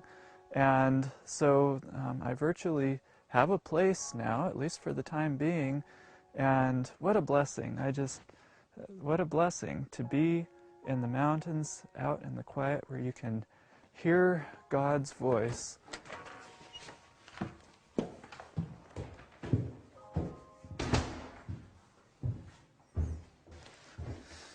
Well, here we have the wood cook stove. This, to me, is one of the most important pieces of equipment on a homestead. Wood cook stove is so multi-purpose.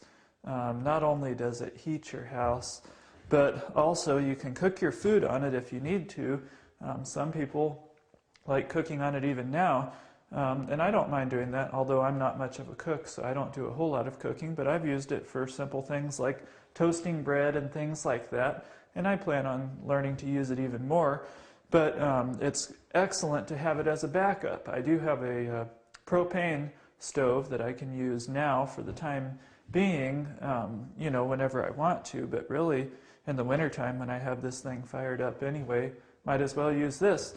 And then also I can use it to heat my hot water. And take a look at this range boiler over here. I got this, once again, I'm not even living here right now because I just acquired this place this fall, and my work takes me on the road quite a bit in the wintertime, so I haven't had a chance to get it fixed up to where it's livable. It's a bit of a fixer-upper, but not a tremendous amount of things to do. But there are some things here and there, like the hot water system needs to be hooked up.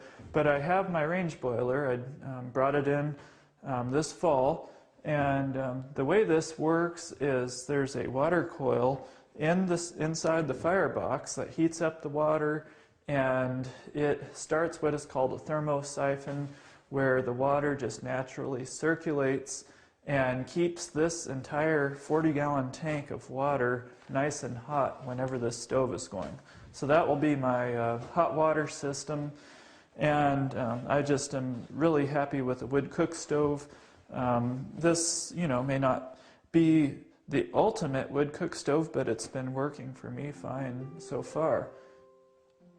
I want to be in the peaceful, quiet environment as close as possible to the way that God created us in the Garden of Eden, out in the quiet where we can hear His voice. But there's another reason that is a very important reason, I believe, why I've decided to do this. And it has to do with the predictions in the Bible of what is going to take place in the book of Revelation, particularly relating to our day right now. And we read in Revelation chapter 13 about there's coming a time when no man will be able to buy or sell save he that had the mark of the beast. And when I read that, it brings some very interesting issues to my mind, because I think about how most of America is set up today, where we are totally dependent for our every necessity of life, for our heat, for our water, for our food, for these basic necessities. And I think about how people lived back 100 years ago. They lived totally different. Most of the people were in a rural environment, and they took care of these basic necessities. They had their own independent water system. They had their own heat system. They used wood. And of course, with their water system, they had some sort of, drop a bucket down their well, or a spring or a creek or something like this. And of course, they grew their own food, most of them, canned a lot, preserved. And so I've been thinking about these things, and it seems to me like a house of cards right now, America, just ready at the slightest interruption, whenever the right interruption comes, to interrupt the major infrastructure in this country. It's just going to fall like a house of cards. And so I see that coming with disasters potentially, but even more importantly than that, I see what we know is going to take place, because the Bible has predicted that if we are true to God, we are not going to be able to buy or sell. And that is concerning to me, because I believe that that is a call that God is giving us, that we need to be preparing for these issues that are ahead.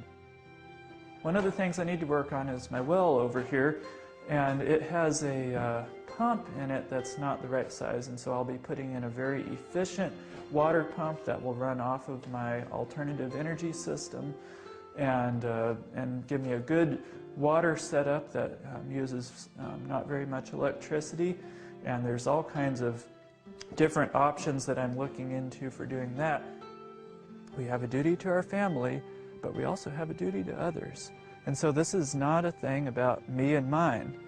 This is about doing the part that God has given us, doing our human part, and doing our part to prepare for others, so that those who are less fortunate or may have not had access to the same information that we have had access to, so that we will be able to prepare for them.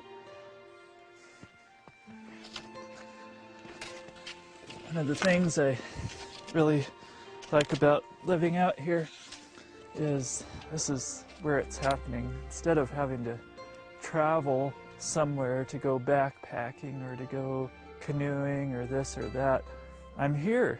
I mean, I'm just several miles from what I think is one of the most gorgeous lakes in this country.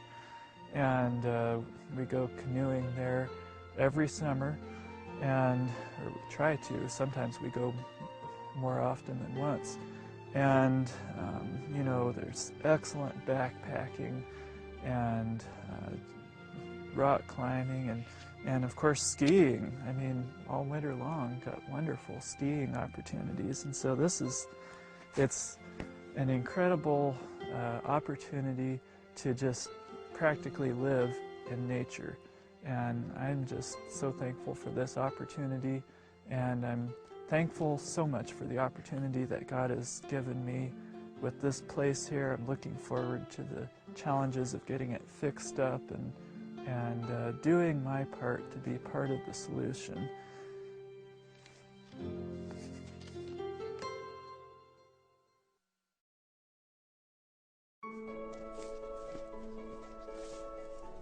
When we first thought about leaving the city and leaving, we had actually a fairly nice situation. We had a home, nice home. We were close to the beach. We really felt like we had it made, and we were actually talking and looking at getting a bigger house and getting an ocean view and all these things. And then as we kind of saw the events going on and we started reading more and just deciding that, you know, maybe it'd be nice to have a system where you could be independent, where you didn't have to depend on, you know, trucks and city water and city electricity and all those types of, you know, infrastructure. Wouldn't it be cool to have a place where you could have everything, you know, self-sufficient?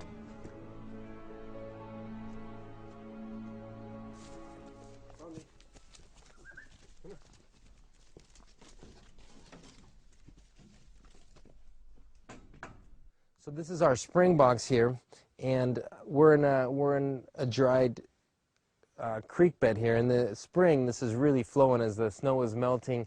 There's a lot of water here. Right now, it doesn't look like there's much here, but there's actually water underground, and this spring box actually extends down far enough to where it's able to capture that underground water. And this is able to provide us with more than enough water for household use as well as for irrigation of some of the plants we have.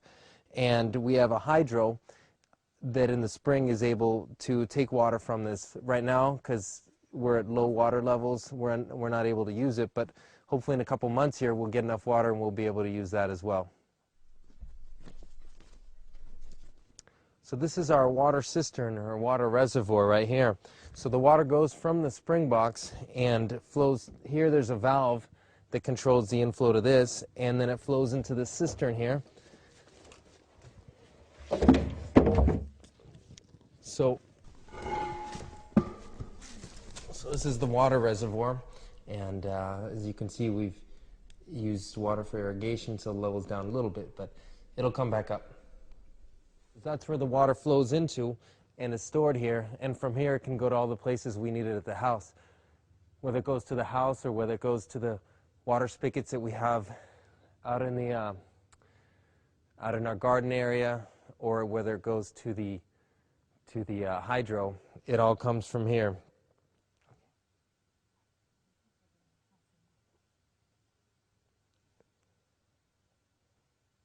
So we've walked down the hill where our water cistern is, and as you can tell, the house side is over here. And so that difference in elevation gives us enough pressure.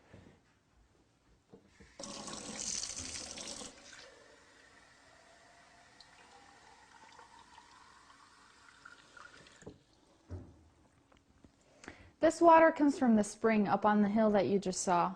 The pressure is provided by gravity, and we don't need any electricity to run our faucets, our toilets, our showers, which makes everything much easier.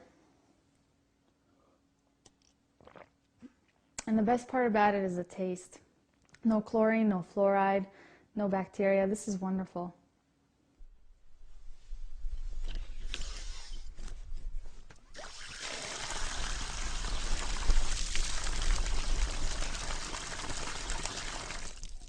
So you see all that pressure there. There's no pumps or anything. That pressure is strictly due to gravity flow. Obviously the holding tank is above the level of our garden area here, and so the nice pressure you see there is due to the difference in height. And it's fun work.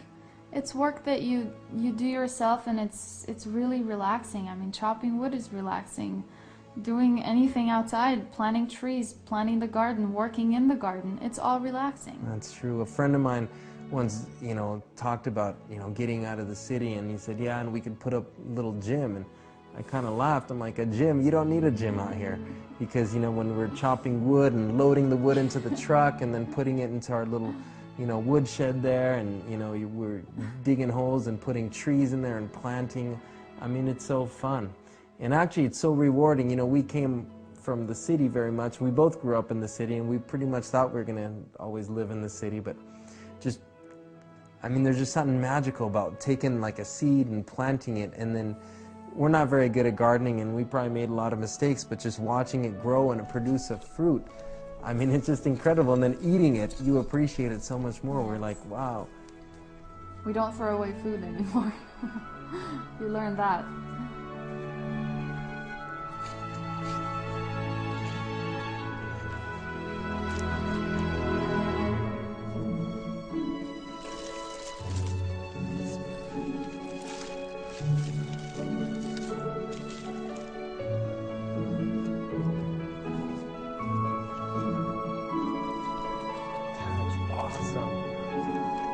Paid $5 for one of those yesterday.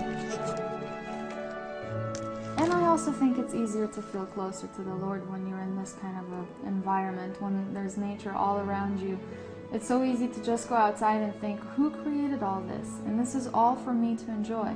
Whereas in the city, all you see is cars and freeways, and that doesn't really lead your thoughts to heaven. It kind of keeps you level. But when you're out in nature, you just start looking up, and then you think about Christ.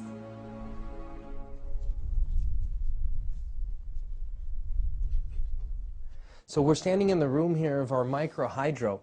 As you can tell, the water comes in from our holding cistern up at the top of the hill there. It goes through this pressure gauge here. As you can tell, we have about 45 pounds per square inch pressure. It goes through this tube and into the Harris micro hydro generator. And actually what this is this water jet over here. It strikes the Pelton wheel and spins this, and this alternator here, which is actually an alternator from an automobile, this alternator here at the top creates the electricity, and it goes to the transformer here and then goes up to the house. So this is our micro hydro system, and this creates about 2.5 amps at 48 volts, so this gives us about 125 watts. So we're standing here below the solar panels. As you can see, there's 10 separate solar panels here.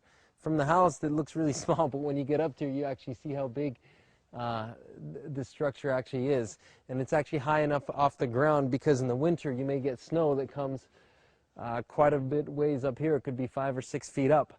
So the panels have to be up higher in order to be above the level of the snow in the winter. And also it's at a fairly steep angle, so generally when the sun hits the solar panels, any ice that may have been formed on there or snow usually melts off and slides right off to the area right in front of the panels here. These 10 panels are all wired together and go into this combiner box, which obviously combines the wires and makes the wires from the 10 panels go into these 2 wires which go over to the house. Each panel is 110 watts, and during peak sunlight you can get up to 1100 watts, which is quite a bit of power and more than enough to charge the batteries and to power most devices which you'd want to use in your home. So this is our main source of energy right here, which is our solar panels. So we're on the side of the shop here, on the side away from the house, so it reduces the noise coming from it. And this is a Perkins diesel engine that is our generator and is one other source of power. So say we have several cloudy days and just don't have enough power, or say we're using some power tools or things that require more electricity, we can turn this guy on and we can charge up our batteries or run whatever power tools, compressors, anything we need. And when you turn the switch to auto, it starts a series of relays that warm up the glow plugs automatically. So it automatically decides on how long the glow plugs need to work on, and it just turns everything on automatically. I'm no diesel mechanic, but I am capable of flipping the switch, and this thing just starts right up and gives us all the power that we need.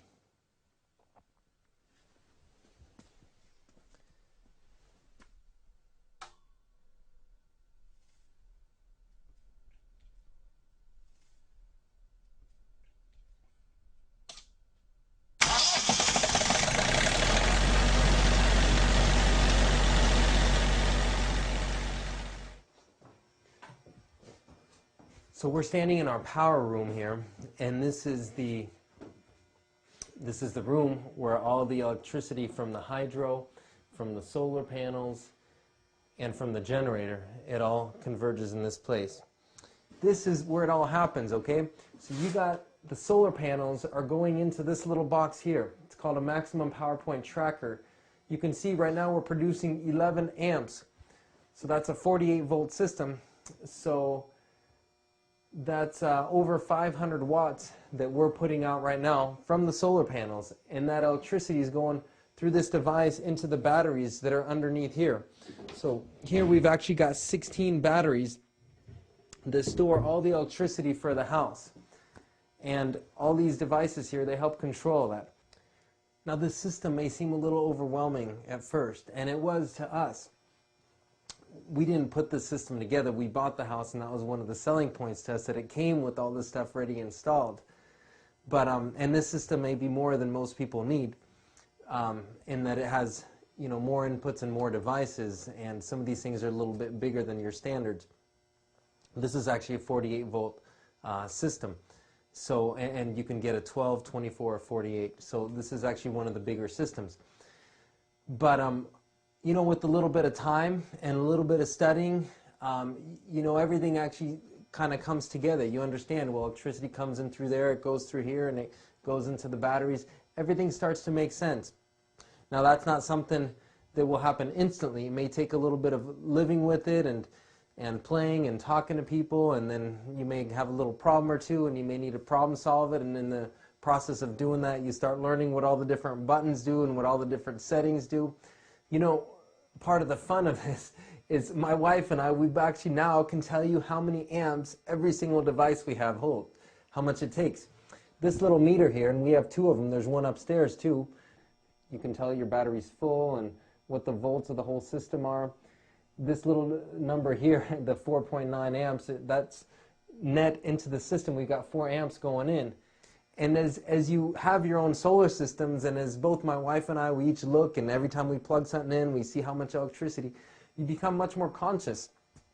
When we lived in the city and we were completely on the grid, we'd turn things on and off. We never twice thought about how much electricity they're wasting. Well, you know, when you start getting an off-grid system, you start thinking more carefully. You start turning the lights off when you leave the room. And I just think those are just good general habits to have. And that's one of the other fun parts that we've learned about living off the grid, is we only have the devices on that we need. Yeah, we enjoy being by ourselves. We enjoy being out here with no neighbors close by and all that. But that doesn't mean that's all we do. That doesn't mean we're just by ourselves.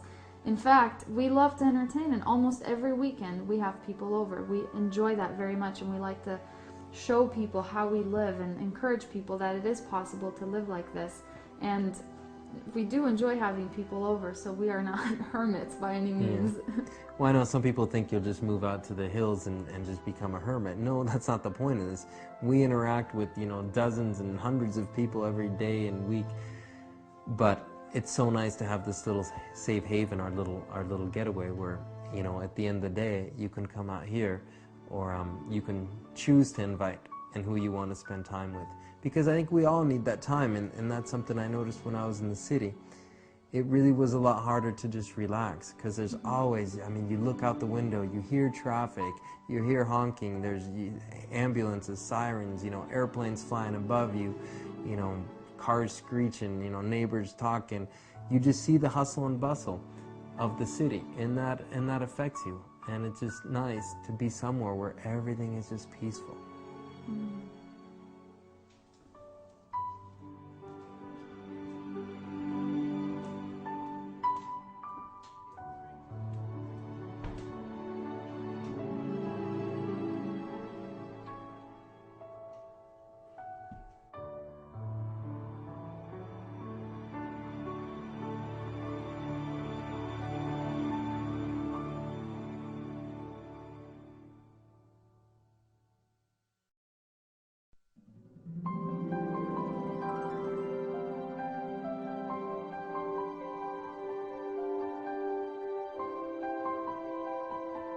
This whole venture for us was based on total trust in God.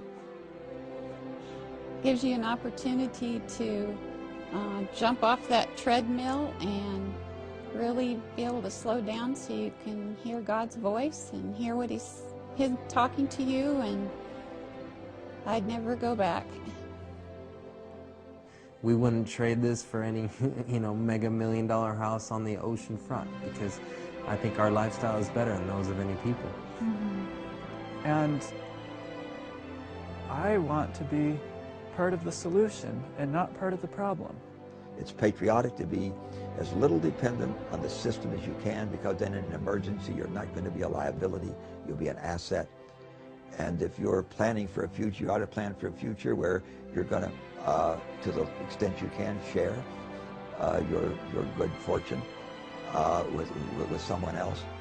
So it's a patriotic thing to do, and certainly in terms of your club or your church, where you have a circle of friends that you would like to make sure are secure and safe, and your family. So at whatever level you're concentrating on, being as self-sufficient as you can, as quickly as you can, is going to be the right thing to do.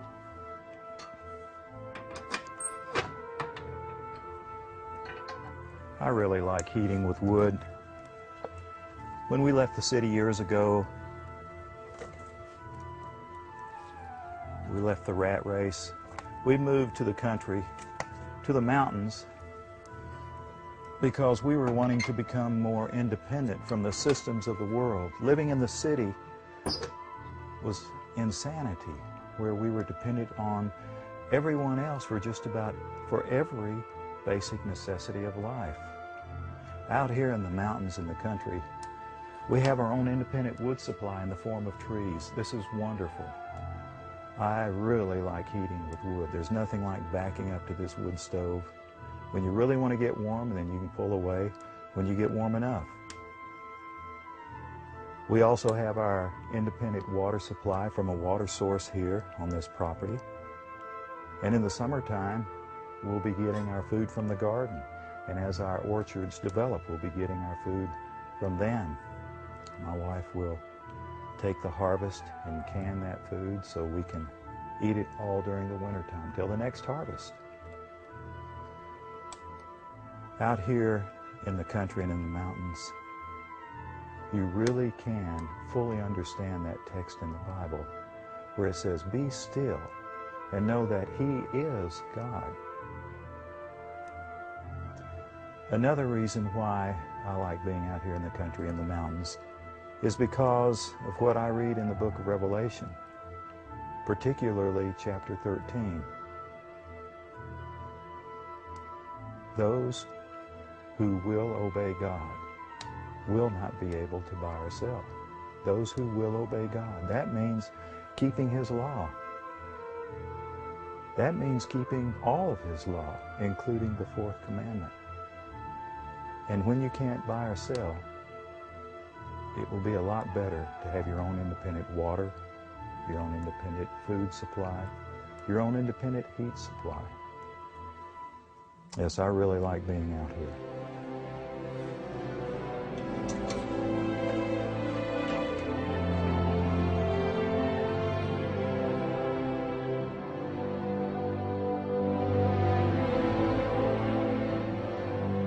So with the great majority of the best and noblest men of all ages.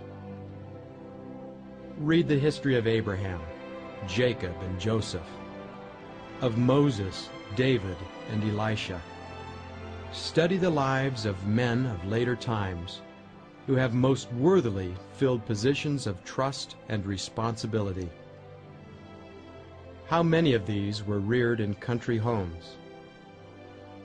They knew little of luxury. They did not spend their youth in amusement. Many were forced to struggle with poverty and hardship. They early learned to work, and their active life in the open air gave vigor and elasticity to all their faculties. Forced to depend upon their own resources, they learned to combat difficulties and to surmount obstacles, and they gained courage and perseverance. They learned the lessons of self-reliance and self-control. Sheltered in a great degree from evil associations, they were satisfied with natural pleasures and wholesome companionships. They were simple in their tastes and temperate in their habits. They were governed by principle, and they grew up pure and strong and true. When called to their life work, they brought to it physical and mental power, buoyancy of spirit, ability to plan and execute, and steadfastness in resisting evil that made them a positive power for good in the world.